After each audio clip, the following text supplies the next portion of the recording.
Hey guys, Aaron here. Just got done with a little lifting session. I worked on some squat snatches for the first time in forever and ended up hitting a 10-pound lifetime PR, so pretty excited about that. But being the weirdo that I am, I was thinking while I was lifting about certain cues that I hear a lot of times when snatching or when I'm at the gym and other people are working on their snatches or cleans. And that is, hey, you're bending your arms too early. You got an early arm bend going on. Keep those arms long and straight like straps. And I was just thinking about this cue a little bit and the physics of it all, and thought I'd break it down a little bit for those of you who also might be newer to lifting and hear that but don't quite understand why the coach is emphasizing that. Here's my understanding of it is your body is one big system when you're lifting. You're connected from your ankles through your knees, up through the hips, through your torso, out your arms, and that whole system has to move together to generate the most power. And since your arms alone probably aren't strong enough to pull your heaviest possible snatch or clean up to your shoulders or overhead, you want to generate power from the hips in order to do that, and the best way to get that power from the hips to the bar is through your arms. Now, the reason why we get so concerned with an early arm bend is because when you bend your arms, you're introducing slack into that whole body system.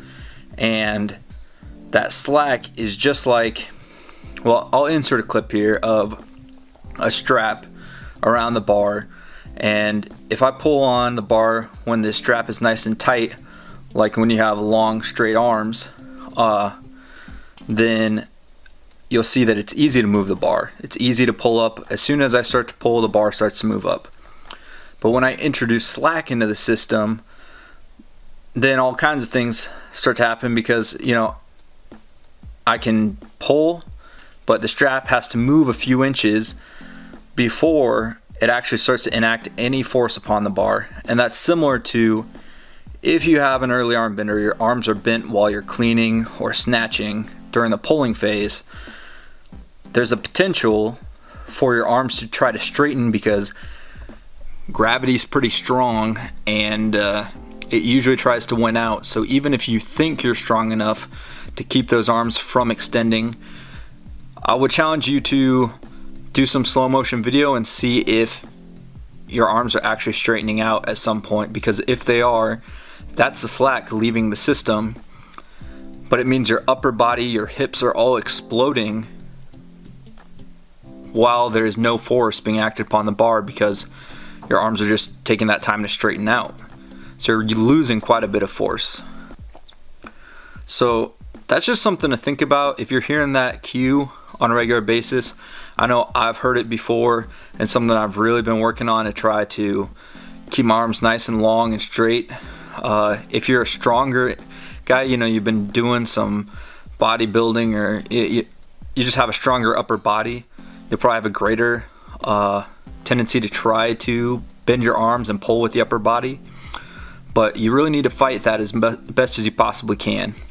Just one other note, that this also can come in really handy to save yourself a lot of arm fatigue if you're cycling hang cleans or hang snatches.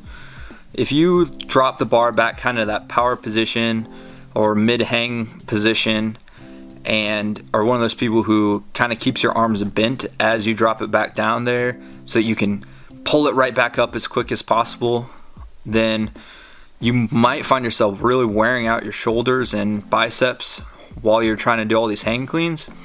Whereas if you would let that bar drop down to the point where your arms are just fully extended, and at that moment then explode your hips back up, this will allow you to cycle cleans pretty quickly and put less fatigue on your shoulders. So just something to think about. I was thinking about it today and thought it would be helpful to those of you who subscribe to this channel. And if you don't subscribe to this channel, you probably should, because I'm going to be putting out a lot more videos with helpful hints and ideas and breakdowns like this one.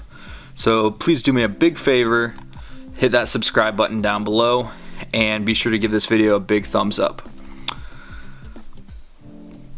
That's about all I got for this evening. Hope you all have a good week, and we'll see you in the next one.